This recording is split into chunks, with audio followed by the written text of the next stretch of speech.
ഒരു pure silicon അല്ലെങ്കിൽ germanium സെമി കണ്ടക്ടറിലെ ചാർജ് കാരിയേഴ്സിനെ കുറിച്ച് നോക്കാം. ചാർജസ് അല്ലെങ്കിൽ ചാർജ് കാരിയേഴ്സ് ആരാണ് ചാർജ് ട്രാൻസ്പോർട്ട് നടത്തുന്നതെന്ന് നോക്കാം. ഇപ്പോൾ ആംബിയൻ ടെമ്പറേച്ചർ, സറൗണ്ടിങ്സിന്റെ ടെമ്പറേച്ചർ ആബ്സല്യൂട്ട് സീറോയ്ക്ക് മുകളിലാണെങ്കിൽ, ആബ്സല്യൂട്ട് സീറോ ടെമ്പറേച്ചറിൽ സെമി കണ്ടക്ടർ പെർഫെക്റ്റ് ഇൻസുലേറ്റർ ആയിട്ട് ആക്ട് ചെയ്യുന്ന നമ്മൾ കണ്ടു കഴിഞ്ഞു.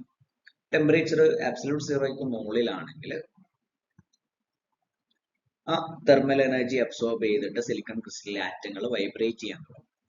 ഈ വൈബ്രേറ്റ് ചെയ്യുമ്പോൾ ടെമ്പറേച്ചർ എത്രത്തോളം കൂടുതലാണോ, ടെമ്പറേച്ചർ കൂടുന്നതനുസരിച്ച് ഈ വൈബ്രേഷൻസ് കൂടുതൽ സ്ട്രോങ് ആയിട്ട് വരും. ഇങ്ങനെയുള്ള വൈബ്രേഷൻസിന്റെ ഇടയിൽ ചില ആറ്റങ്ങളിലെ വാലൻസ് ഇലക്ട്രോൺസ്, ഏതെങ്കിലുമൊക്കെ വാലൻസ് ഇലക്ട്രോൺസ് കൂടുതൽ എനർജി അക്വയർ ചെയ്തിട്ട് കുറച്ചുകൂടെ ഹയർ എനർജി സ്റ്റേറ്റിലേക്ക്, ലാർജർ ഓർബിറ്റിലേക്ക് പോകാനുള്ള സാധ്യതയുണ്ട്. ആ ലാർജർ ഓർബിറ്റ് സ്റ്റേറ്റിനെ നമുക്ക്, ആ സ്റ്റേറ്റിൽ വരുന്ന ഇലക്ട്രോണിനെ നമുക്ക് ഫ്രീ ഇലക്ട്രോൺ എന്ന് വിളിക്കാം. അപ്പൊ നമ്മൾ വേറെ എനർജി ഒന്നും സപ്ലൈ ചെയ്യേണ്ട, തെർമൽ എനർജി അബ്സോർബ് ചെയ്തിട്ട് തന്നെ ടെമ്പറേച്ചർ കൂടുമ്പോൾ തന്നെ തെർമൽ അജിറ്റേഷൻ വഴി തന്നെ സിലിക്കൺ ആറ്റങ്ങളിലെ വാലൻസ് ഇലക്ട്രോൺസ്, ചില വാലൻസ് ഇലക്ട്രോൺസ് എനർജി അബ്സോർബ് ചെയ്തിട്ട് ഹയർ ഓർബിറ്റിലേക്ക് പോവുക, ലാർജർ ഓർബിറ്റിലേക്ക് പോവുക, അവിടെ അത് ഫ്രീ ആയിട്ട് ആക്ട് ചെയ്യും, ഫ്രീ ഇലക്ട്രോൺ ആയിട്ട് ആക്ട് ചെയ്യും. സ്വന്തം ന്യൂക്ലിയസിനുള്ള അട്രാക്ഷൻ വളരെ കുറഞ്ഞു വരും. അപ്പോൾ ഫ്രീ ആയിട്ട് അതിന് ബിഹേവ് ചെയ്യാൻ പറ്റും.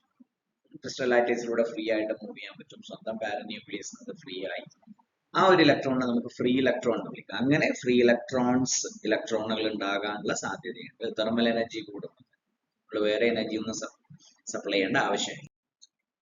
അതുവരെ ആ ഇലക്ട്രോൺസ് വാലൻസ് ഓർബിറ്റിൽ നിന്ന് എനർജി കൂടുതൽ അക്വയർ ചെയ്തിട്ട് പുറത്തേക്ക് പോകുന്നത് വരെ അത് വാലൻസ് ഇലക്ട്രോൺസ് തന്നെയാണ്.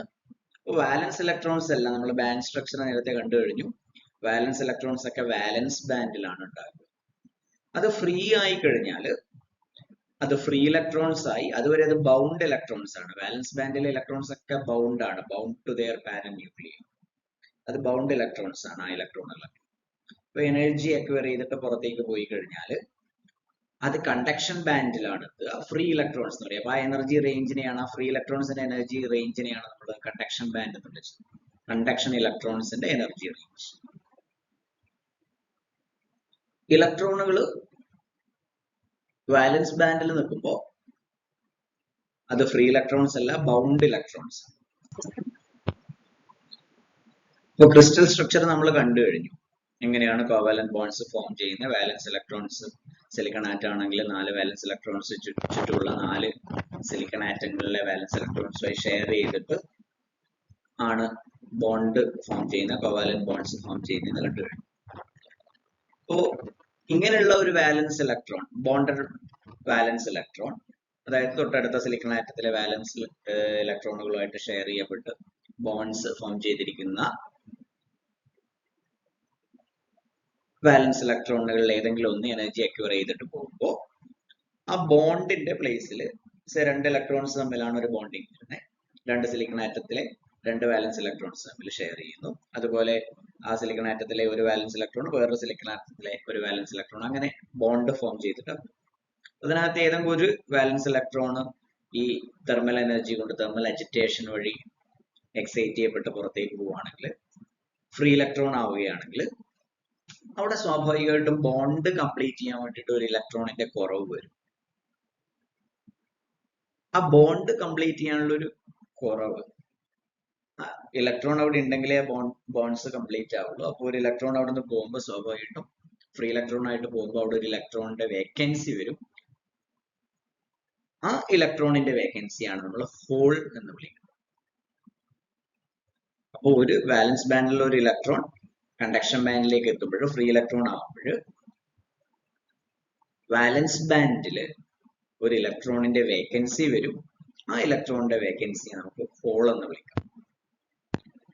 അപ്പോ ബോണ്ടഡ് ഇലക്ട്രോണിൽ ഒരു ഇലക്ട്രോൺ ആണ് പോകുന്നത്, ബോണ്ടഡ് ഇലക്ട്രോൺസിൽ ഒന്നാണ് പോകുന്നത്. അപ്പൊ ഇലക്ട്രോൺ പോകുമ്പോൾ സ്വാഭാവികമായിട്ട് ഒരു ഇലക്ട്രോണിന്റെ വേക്കൻസി ഒരു കുറവ് വരും. അതിനെ നമ്മൾ ഹോൾ എന്ന് വിളിച്ചു. നേരത്തെ അത് ഇലക്ട്രിക്കലി ന്യൂട്രൽ ആയിരുന്നു.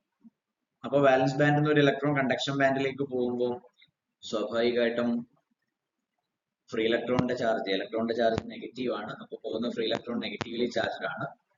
അവിടെ ഒരു ഇലക്ട്രിക്കലി ന്യൂട്രൽ ആയിട്ടുള്ള ഒരു ആറ്റത്തിൽ നിന്ന് ഒരു ഇലക്ട്രോൺ പുറത്തേക്ക് പോകുമ്പോൾ ഇലക്ട്രിക്കലി ന്യൂട്രൽ ആയിട്ടുള്ള ആറ്റം അയണൈസ് ചെയ്യപ്പെടും, അതിന്റെ ചാർജ് പോസിറ്റീവ് ആണ്. അപ്പൊ നമുക്ക് ആ ഹോളിനെ പോസിറ്റീവ്ലി ചാർജ്ഡ് പാർട്ടിക്കിൾ ആയിട്ട് തൽക്കാലം കൺസിഡർ ചെയ്യാം. ക്വാണ്ടം മെക്കാനിക്കൽ കോൺസെപ്റ്റ്സ് വെച്ചിട്ട് നമുക്കതിനെ ഒരു പാർട്ടിക്കിൾ ആയി ട്രീറ്റ് ചെയ്യാം ഹോളിനെ. അപ്പൊ അതിന്റെ ചാർജ് പോസിറ്റീവ് ചാർജ് ആണ്. അപ്പൊ ഹോൾസ് എവിടെയാണ് ഉണ്ടാക്കുക? വാലൻസ് ബാൻഡിലാണ് ഉണ്ടാക്കുക.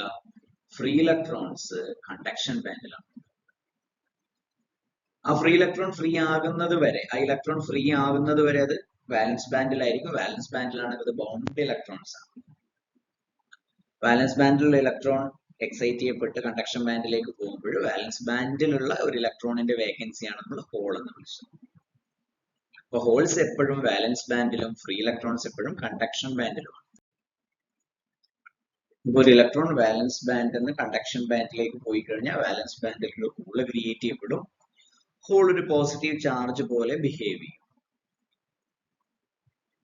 ഹോളിന് ഒരു ഇലക്ട്രോണിനെ, ഒരു ഫ്രീ ഇലക്ട്രോണിനെ തിരിച്ചതിനകത്തേക്ക് അട്രാക്ട് ചെയ്ത് ക്യാപ്ചർ ചെയ്യാൻ പറ്റും. എക്സസ് എനർജി, അപ്പൊ ഇലക്ട്രോൺ എന്ത് ചെയ്യും? Electron higher free electron conduction ബാൻഡിലുള്ള ഒരു ഇലക്ട്രോൺ തിരിച്ച് വാലൻസ് ബാൻഡിലേക്ക് വരികയാണെങ്കിൽ എനർജി ഡിഫറൻസ് അത് ലിബറേറ്റ് ചെയ്യപ്പെടും. അത് റേഡിയേറ്റീവ് ആയിട്ടാകാം, നോൺ റേഡിയേറ്റീവ് ആയിട്ടാകാം. ഇത് പല രീതിയിൽ ആ ട്രാൻസിഷൻസ് ഉണ്ടാകും. അതിനനുസരിച്ച് മെറ്റീരിയൽ മാറുന്നതനുസരിച്ച് ആ ട്രാൻസിഷൻസിന്റെ നേച്ചറിലൊക്കെ വ്യത്യാസം വരും. ഫ്രീ ഇലക്ട്രോൺ വന്ന് ഹോളിലേക്ക് കമ്പൈൻ ചെയ്യുന്നതിനെയാണ് ഇലക്ട്രോൺ ഹോൾ റീകോമ്പിനേഷൻ എന്ന് വിളിക്കുന്നത്. അപ്പോ ഒരു പ്യുവർ സെമി കണ്ടക്ടറിനകത്ത് അല്ലെങ്കിൽ ഇൻട്രിൻസിക് സെമി കണ്ടക്ടറിനകത്ത് രണ്ട് ടൈപ്പ് ചാർജിംഗ് ഏരിയസ്, ഹോൾസും ഇലക്ട്രോൺസും. എത്ര ഫ്രീ ഇലക്ട്രോൺസ് ഉണ്ട് അത്രയും ഹോൾസും ഉണ്ട്. ഈ രണ്ട് ചാർജിംഗ് ഏരിയസിനെയാണ് നമ്മൾ ഇൻട്രിൻസിക് ചാർജിംഗ് ഏരിയസ് എന്ന് വിളിക്കുന്നത്. ഇതിനകത്ത് കാണിച്ചിട്ടുണ്ട്, ഫിഗറിനകത്ത് കാണിച്ചിട്ടുണ്ട് എങ്ങനെയാണ് ഒരു ബോണ്ടഡ് ഇലക്ട്രോൺ, വാലൻസ് ഇലക്ട്രോൺ പുറത്തേക്ക് പോകുന്നതെന്നും. ഇപ്പോൾ ഫ്രീ ഇലക്ട്രോൺ ആയിട്ട് ഇവിടെ കാണിച്ചിട്ടുണ്ട്. അവിടെ ഒരു ഇലക്ട്രോണിന്റെ വേക്കൻസി വരികയാണ്. അപ്പോൾ ആ ഒരു പ്ലേസിൽ നേരത്തെ ബോൺസ് കംപ്ലീറ്റ് ചെയ്ത ഒരു പ്ലേസിൽ ഇലക്ട്രോണിന്റെ വേക്കൻസി വരുമ്പോൾ നമുക്കതിനെ ഹോൾ എന്ന് വിളിക്കാം. അപ്പൊ എത്ര ഫ്രീ ഇലക്ട്രോൺസ് ക്രിയേറ്റ് ചെയ്യപ്പെടുന്നുണ്ടോ അത്രയും ഹോൾസും അതിനകത്ത് ഉണ്ടാവും. ഈ ടൈപ്പ് സെമി കണ്ടക്ടേഴ്സിൽ ഉണ്ടാവും. ഇൻട്രിൻസിക് അല്ലെങ്കിൽ പ്യുവർ സെമി കണ്ടക്ടേഴ്സിനകത്ത് എത്രത്തോളം പ്യുവർ ആക്കാൻ പറ്റുമോ അത്രത്തോളം പ്യുവർ ആയിട്ടുള്ള സെമി കണ്ടക്ടറിനകത്ത് എത്ര ഫ്രീ ഇലക്ട്രോൺസ് ഉണ്ടോ അത്രയും ഹോൾസ് ഉണ്ട്. ഇത് എപ്പോഴാണ് നടക്കുന്നത്? ടെമ്പറേച്ചർ കൂടുന്നതനുസരിച്ച് ഇത് കൂടിക്കൂടി വരും. അബ്സല്യൂട്ട് സീറോ ടെമ്പറേച്ചറിൽ അവിടെ ഫ്രീ ഇലക്ട്രോൺസ് ഇല്ല. എല്ലാ ഇലക്ട്രോൺസും വാലൻസ് ബാൻഡിൽ മാത്രമാണ്. വാലൻസ് ഇലക്ട്രോൺസ് ഒക്കെ ബൗണ്ട് ഇലക്ട്രോൺസ് ആണ്. അത് ഫ്രീ അല്ല. ആ ഇലക്ട്രോൺസ് ഒന്നും ഫ്രീ അല്ല. കണ്ടക്ഷൻ ബാൻഡ് എം ടി ആയിരിക്കും അബ്സല്യൂട്ട് സീറോയിൽ. അബ്സല്യൂട്ട് സീറോയിൽ കണ്ടക്ഷൻ ബാൻഡ് എം ടി ആണ്. വാലൻസ് ബാൻഡിലായിരിക്കും ഇലക്ട്രോൺസ് മുഴുവൻ ഉണ്ടാകുക. അതുകൊണ്ട് അബ്സല്യൂട്ട് സീറോയിൽ പെർഫെക്റ്റ് ഇൻസുലേറ്റർ ആയിട്ട് ബിഹേവ് ചെയ്യും. ഈവൻ റൂം ടെമ്പറേച്ചറിൽ തന്നെ വളരെ ചെറിയ നമ്പർ ഓഫ് വാലൻസ് ഇലക്ട്രോൺസ് മാത്രമേ എക്സൈറ്റ് ചെയ്യപ്പെട്ട് കണ്ടക്ഷൻ ബാൻഡിലേക്ക് പോകുള്ളൂ. ചെറിയ number of free electrons conduction ബാൻഡിൽ ഉണ്ടാവും. അത്രയും നമ്പർ ഹോൾസ് വാലൻസ് ബാൻഡിൽ ഉണ്ടാവും. അതുകൊണ്ട് തന്നെ കണ്ടക്ടിവിറ്റി വളരെ കുറവായിരിക്കും. ഒരു ഇൻസുലേറ്റർ ആയിട്ട് തന്നെ ട്രീറ്റ് ചെയ്യാം നമുക്ക് റൂം ടെമ്പറേച്ചറിൽ പോയി. അബ്സല്യൂട്ട് സീറോയിൽ പെർഫെക്റ്റ് ഇൻസുലേറ്റർ ആയിരിക്കും.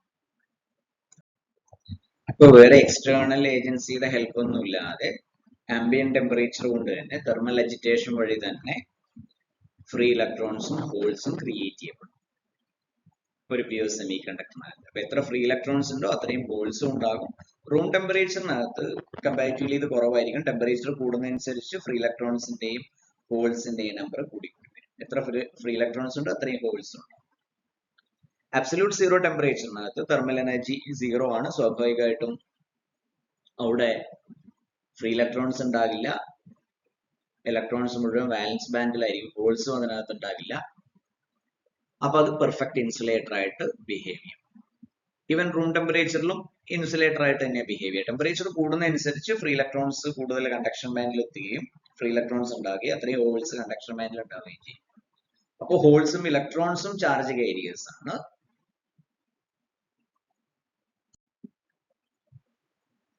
സോ ഒരു ഇൻട്രിൻസിക് സെമി കണ്ടക്ടർ എന്ന് പറയുന്നത് പ്യുവർ സെമി കണ്ടക്ടർ ആണ്. അപ്പോൾ ഒരു സിലിക്കൺ ക്രിസ്റ്റലിനെ നമ്മൾ എപ്പോഴാണ് ഇൻട്രിൻസിക് സെമി കണ്ടക്ടർ എന്ന് വിളിക്കുന്നതെന്ന് ചോദിച്ചു കഴിഞ്ഞാൽ അതിനകത്ത് വേറെ ഇമ്പ്യൂരിറ്റീസ് ഒന്നും ഇല്ലാത്തപ്പോൾ പ്യുവറസ്റ്റ് ഫോമിലുള്ളത്, അതിനകത്ത് സിലിക്കൺ ആറ്റം അല്ലാതെ വേറൊരു ആറ്റവും ആ ക്രിസ്റ്റലിൽ ഇല്ലെങ്കിൽ നമുക്കതിനെ ഇൻട്രിൻസിക് അല്ലെങ്കിൽ പ്യുവർ സെമി കണ്ടക്ടർ എന്ന് വിളിക്കാം. പറഞ്ഞു റൂം ടെമ്പറേച്ചറിൽ ഒരു സിലിക്കൺ ക്രിസ്റ്റൽ ഇൻസുലേറ്റർ ആയിട്ട് തന്നെ ആക്ട് ചെയ്യുന്നത്. അബ്സല്യൂട്ട് സീറോ ആണെങ്കിൽ പെർഫെക്റ്റ് ഇൻസുലേറ്റർ ആണ്. റൂം ടെമ്പറേച്ചറിൽ അതിന്റെ കാരണം എന്ന് പറയുന്നത് ഒരു സിലിക്കൺ ക്രിസ്റ്റൽ റൂം ടെമ്പറേച്ചറിൽ അതിനകത്ത് വളരെ ചെറിയ നമ്പർ ഓഫ് ഫ്രീ ഇലക്ട്രോൺസും ഹോൾസും മാത്രമേ ഉണ്ടാവുള്ളൂ തെർമൽ എനർജി വഴി ജനറേറ്റ് ചെയ്യപ്പെട്ടത്. ടെമ്പറേച്ചർ കൂടുന്നതനുസരിച്ച് തെർമൽ എനർജി കൂടുതൽ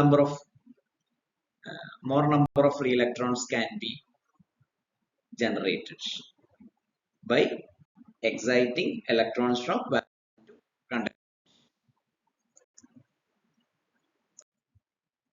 ചില simple questions and answers കൊടുത്തിട്ടുണ്ട്.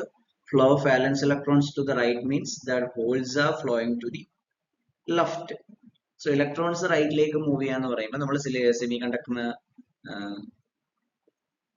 റൈറ്റ് സൈഡിൽ നമ്മൾ പോസിറ്റീവ് പൊട്ടൻഷ്യൽ അപ്ലൈ ചെയ്തിരിക്കുകയാണ്, ലെഫ്റ്റ് സൈഡിൽ നെഗറ്റീവ് പൊട്ടൻഷ്യൽ അപ്ലൈ ചെയ്തിരിക്കുകയാണ് വിചാരിക്കുക. ഇപ്പൊ ഇലക്ട്രോൺ എന്ത് ചെയ്യും? ഫ്രീ ഇലക്ട്രോണ് റൈറ്റ് സൈഡിലേക്ക് മൂവ് ചെയ്യും. അപ്പോൾ ഫ്രീ ഇലക്ട്രോൺ റൈറ്റ് സൈഡിലേക്ക് മൂവ് ചെയ്യുമ്പോൾ ഒരു ഇലക്ട്രോൺ റൈറ്റ് സൈഡിലേക്ക് മൂവ് ചെയ്യുമ്പോൾ ലെഫ്റ്റ് എന്ത് ചെയ്യും? ആ ഇലക്ട്രോൺ ഫ്രീ ആയിട്ട് മൂവ് ചെയ്യുമ്പോൾ അവിടെ ഒരു ഹോള് ക്രിയേറ്റ് ചെയ്യപ്പെടും. ആ ഹോളിലേക്ക് ലെഫ്റ്റ് സൈഡിൽ നിന്ന് ഒരു ഇലക്ട്രോണിന് വരാൻ പറ്റും. ലെഫ്റ്റിൽ നിന്ന് ഒരു വാലൻസ് ഇലക്ട്രോൺ എന്ത് ചെയ്യും? ആ ഹോളിലേക്ക് വരാൻ പറ്റും. അപ്പോ ആ തൊട്ട് മുന്നേ ഇലക്ട്രോൺ വന്നിടത്ത് ഒരു ഹോള് ക്രിയേറ്റ് ചെയ്യപ്പെടും. ആ ഹോളിലേക്ക് അതിന്റെയും ലെഫ്റ്റിലുള്ള ഒരു വാലൻസ് ഇലക്ട്രോൺ വരും.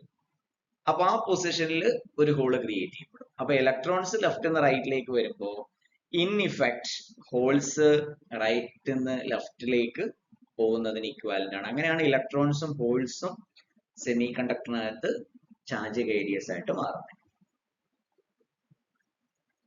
The number of free electrons and holes in an intrinsic semiconductor decreases when the temperature decreases. Temperature കുറയുമ്പോൾ സ്വാഭാവികമായിട്ടും ഫ്രീ ഇലക്ട്രോൺസിന്റെയും ഹോൾസിന്റെയും നമ്പർ കുറയും. ടെമ്പറേച്ചർ കൂടുമ്പോൾ തെർമൽ എജിറ്റേഷൻ വഴി ബോൺസ് ബ്രേക്ക് ചെയ്തിട്ടാണ് നമുക്ക് ഫ്രീ ഇലക്ട്രോൺസും ഹോൾസും ഉണ്ടാകുന്നത്. At room temperature, an intrinsic semiconductor has a few free electrons and holes. സംശയമൊന്നുമില്ല അതിനകത്ത്. At absolute zero temperature, an intrinsic semiconductor has no holes or free electrons. ഇപ്പോൾ free electron എന്ന് പറയുന്ന ഒരു വാക്കിന് എപ്പോഴും സെമി കണ്ടക്ടർ പറയുമ്പോൾ പല സംശയങ്ങളും ഉണ്ടാവാറുണ്ട്.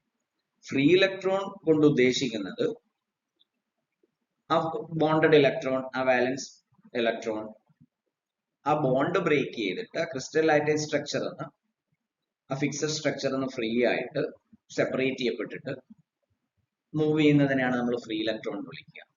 സ്വന്തം ന്യൂക്ലിയസ് അതിനെ അട്രാക്ട് ചെയ്യുന്നില്ല, മറ്റുള്ള ആറ്റങ്ങളിലെ ന്യൂക്ലിയസുകൾ അതിനെ അട്രാക്ട് ചെയ്യുന്നില്ല, അതിന് ഫ്രീ ആയിട്ട് മൂവ് ചെയ്യാൻ പറ്റും ക്രിസ്റ്റൽ സ്ട്രക്ചറിനകത്തുനിന്ന്. അങ്ങനെയുള്ള ഒരു ഇലക്ട്രോണിനെയാണ് നമ്മൾ ഫ്രീ ഇലക്ട്രോൺ എന്ന് വിളിക്കുന്നത്. നമ്മൾ ആ ഒരു semi conductor external electric field apply ചെയ്ത് കഴിഞ്ഞാൽ വോൾട്ടേജ് സോഴ്സസോ ഏതെങ്കിലും രീതിയിൽ ഇലക്ട്രിക് ഫീൽഡ് അപ്ലൈ ചെയ്ത് കഴിഞ്ഞാൽ അതിനോട് ഹൈലി സെൻസിറ്റീവ് ആയിരിക്കും ഈ ഫ്രീ ഇലക്ട്രോൺസ്. ഒരു ബോണ്ട് ഇലക്ട്രോൺ അങ്ങനെയല്ല, എക്സ്റ്റേണൽ ഫീൽഡിനോട് അത്ര സെൻസിറ്റീവ് ആയിരിക്കില്ല. കാരണം ബൗണ്ട് എന്ന് പറയുമ്പോൾ സ്വന്തം ന്യൂക്ലിയസിനോടുള്ള ഭയങ്കര അട്രാക്ഷൻ ഉണ്ട്. സോ ഫ്രീ ഇലക്ട്രോൺ എന്ന് പറയുമ്പോൾ ആ ബോണ്ട് ബ്രേക്ക് ചെയ്തിട്ട് വാലൻസ് ഓർബിറ്റിൽ നിന്ന് കുറച്ചുകൂടെ എനർജി കൂടിയത് പുറത്തേക്ക് പോയി ഫിക്സഡ് ലാറ്റൈസ് സ്ട്രക്ചർ എന്ന് സെപ്പറേറ്റ് ചെയ്യപ്പെട്ടിട്ട് അതിന് ഫ്രീ ആയിട്ട് ക്രിസ്റ്റൽ ലാറ്റൈസിലൂടെ മൂവ് ചെയ്യാൻ പറ്റും. അങ്ങനെയുള്ള ഒരു ഇലക്ട്രോണിനെയാണ് നമ്മൾ ഫ്രീ ഇലക്ട്രോൺ എന്ന് വിളിക്കുന്നത്. അപ്പോൾ ഫ്രീ ഇലക്ട്രോൺ സ്വന്തം ആറ്റങ്ങളിലെ ന്യൂക്ലിയസുമായിട്ടുള്ള അട്രാക്ഷൻ അല്ല, എക്സ്റ്റേണൽ ഇലക്ട്രിക് ഫീൽഡ് ഒക്കെ അപ്ലൈ ചെയ്ത് കഴിഞ്ഞാൽ അതിനോടാണ് കൂടുതൽ സെൻസിറ്റീവ് ആയിട്ടുണ്ടാകുന്നത്. എക്സ്റ്റേണൽ കോസസ് എന്ന് പറയുമ്പോൾ അതിനകത്ത് നമുക്ക് ലൈറ്റ് എനർജി വഴി അല്ലെങ്കിൽ തെർമൽ എനർജി വഴി ഇലക്ട്രിക്കൽ എനർജി വഴി നമുക്ക് ഈ ഇലക്ട്രോൺസിനെ ഇൻഫ്ലുവൻസ് ചെയ്യാവുന്നതാണ്. സിലിക്കണിലും ജെർമീനിയത്തിലൊക്കെയുള്ള ഇൻട്രിൻസിക് ചാർജ് ഏരിയസിന്റെ കോൺസെൻട്രേഷൻ കൊടുത്തിട്ടുണ്ട്. കോൺസെൻട്രേഷൻ എന്ന് പറയുമ്പോൾ യൂണിറ്റ് വോള്യത്തിലാണ്, ക്യൂബിക് സെന്റിമീറ്ററിലാണ് ഇപ്പോൾ കൊടുത്തിരിക്കുന്നത്. ക്യൂബിക് സെന്റിമീറ്റർ അല്ലെങ്കിൽ ക്യൂബിക് മീറ്ററിൽ നമുക്ക് പറയാവുന്നതാണ്. അപ്പോൾ ഇത് ക്യൂബിക് സെന്റിമീറ്ററിനകത്ത് ഒരു സെന്റിമീറ്റർ ക്യൂബ് സിലിക്കൺ എടുത്തു കഴിഞ്ഞാൽ അതിനകത്ത് റൂം ടെമ്പറേച്ചറിൽ 1.5 into 10⁻10 അത്രയും ഫ്രീ ഇലക്ട്രോൺസ് ഉണ്ടാവും. അത്രയും നമ്പർ ഓഫ് ഹോൾസും ഉണ്ടാവും. നമ്പർ ഓഫ് ഫ്രീ ഇലക്ട്രോൺസും നമ്പർ ഓഫ് ഹോൾസും ഈക്വൽ ആണ്. അതിനെയാണ് നമ്മൾ ഇൻട്രിൻസിക് ചാർജിങ് ഏരിയസ് എന്ന് വിളിക്കുന്നത്. ജർമേനിയ ആണെങ്കിൽ കുറച്ചുകൂടെ കൂടുതൽ ഉണ്ടാവും. കാരണം ജർമേനിയ കുറച്ചുകൂടെ വലിയ ആറ്റമാണ്. വാലൻസ് ഷെല്ല് എന്ന് പറയുമ്പോൾ 32 ഇലക്ട്രോൺസ് ആണ് ടോട്ടൽ വരിക. ആറ്റോമിക് നമ്പർ 32 ആണ്. കൂടുതൽ വാലൻസ് ഇലക്ട്രോണിന് കുറച്ചുകൂടെ എളുപ്പത്തിൽ ഫ്രീ ഇലക്ട്രോൺസ് ആവാം. കണ്ടക്ഷൻ ബാൻഡിലേക്ക്, വാലൻസ് ബാൻഡിൽ നിന്ന് കണ്ടക്ഷൻ ബാൻഡിലേക്ക് പോകാൻ പറ്റും. 2.5 into 10⁻13 ആണ്. ഗാലിയം ആർസെനൈഡ് ആണെങ്കിൽ 1.7 into 10⁻6 ആണ്. എല്ലാം റൂം ടെമ്പറേച്ചർ വാല്യൂസ് ആണ് പറഞ്ഞിരിക്കുന്നത്.